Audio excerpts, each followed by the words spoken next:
Okay, for those of you with the supercharged engines, this is a little bit different from the Will's video with the air box because we've got the supercharger that sits up front. So you actually don't need to remove the air box.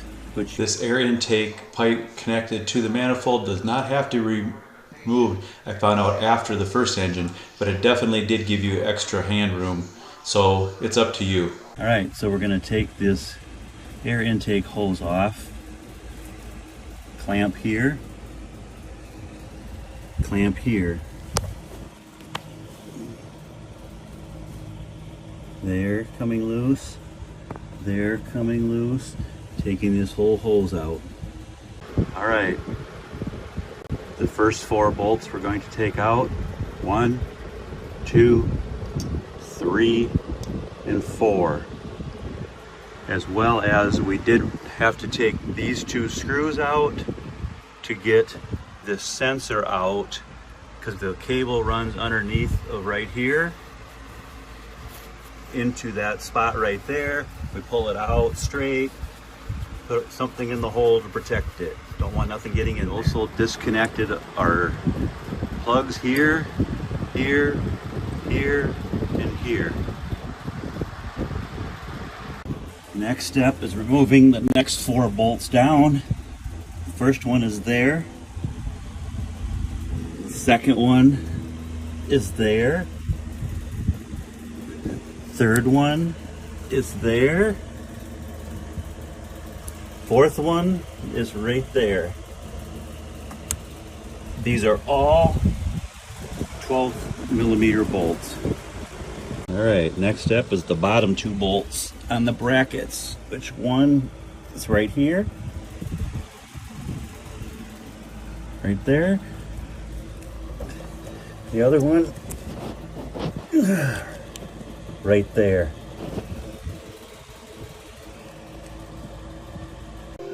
Here's an image from the service manual that shows you the order in which these are to be reinstalled, as well as the torque specs for each bolt and the locations of all that we are going to be removing. Okay, after we get all the bolts off, you just slide the whole head over and you got all kinds of access to your anode, which is right there. We're going to stick some rags in these holes right here quick, and then we'll continue on. Okay, and here's what my anode, 400 hours, 4 years old, religiously flushed every time, looks like.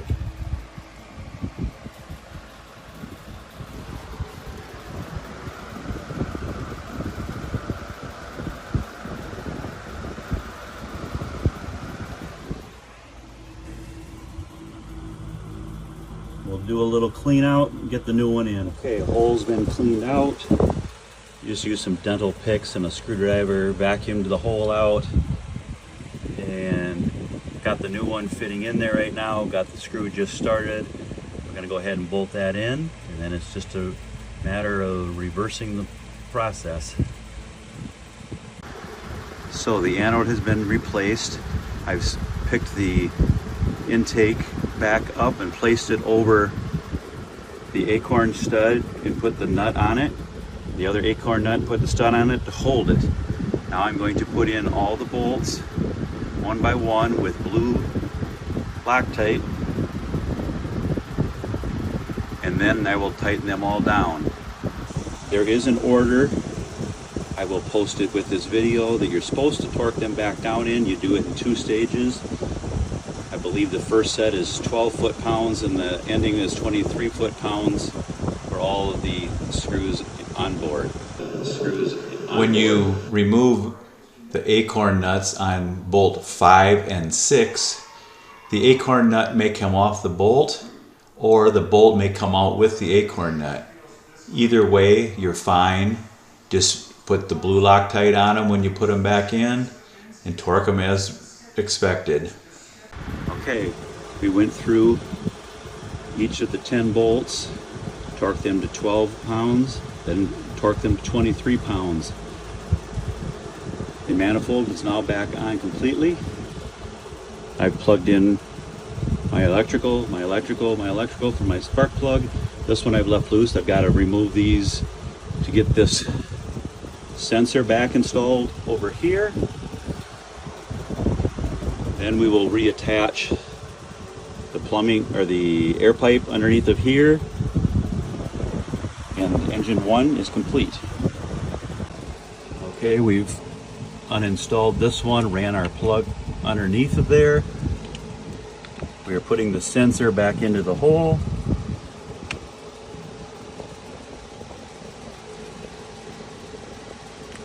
Putting that screw back in. Then we torque these down to 8 foot-pounds and we'll be done. Okay, those of you that have got some hours on your thing, it's a good idea to change the thermostats at the same time you're changing the anodes. I got 4 years, 400 hours on this boat. So the thermostat's location on this engine is backside, right here. There are 2 bolts, one on the top and one on the bottom that you have to take out to get it loose. It looks like this, the replacement does, and I'll pull and show you what the old one looks like after 400 hours. Okay, so here's the thermostat housing once we get the 2 bolts out. And it's, you can see the thermostat right in there.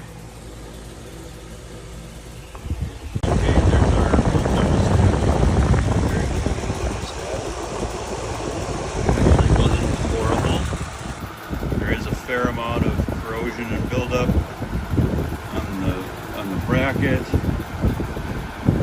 The top seems to be fairly good. Okay, starboard engine, a little trickier, a little tighter area.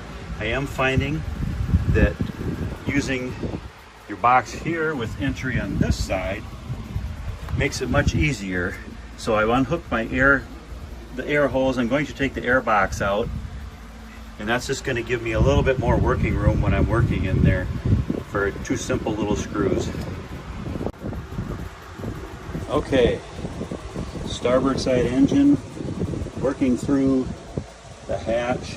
It's actually almost a little easier to do because you've got something to lay on. You can lay on this arm right here while you're working on the engine. Where on this side, you kind of got to lean against the exhaust, or you don't want to crush anything. You can see where I've got my wrench right now. That's the last screw that I've got to take out, which it's matching every screw over here. After getting cocky after doing the first engine, I thought, wow, this isn't so hard. And then I got to the second engine, and this anode whooped my butt. I spent almost an hour prying, twisting with vice grips, pliers, picks to get that out, and it was a battle. I definitely will run a little bit shorter time frame next time. I'll probably cut it down to 300 hours instead of 400, because although the first one came out really good, the second one was really tough, so I want to cut that back just a little bit. Neither anode looked horribly bad, but it's more about getting corroded in the hole and having to try to get them out later. To make your project much easier, remove the hold-up bar so that you can tilt the cover all the way up. To remove the hold-up bar, all you do is you pop these little pins right here. This little pin goes out. The hole right there. Once you put it on, you put it in the hole, lock it down. Both ends are the same.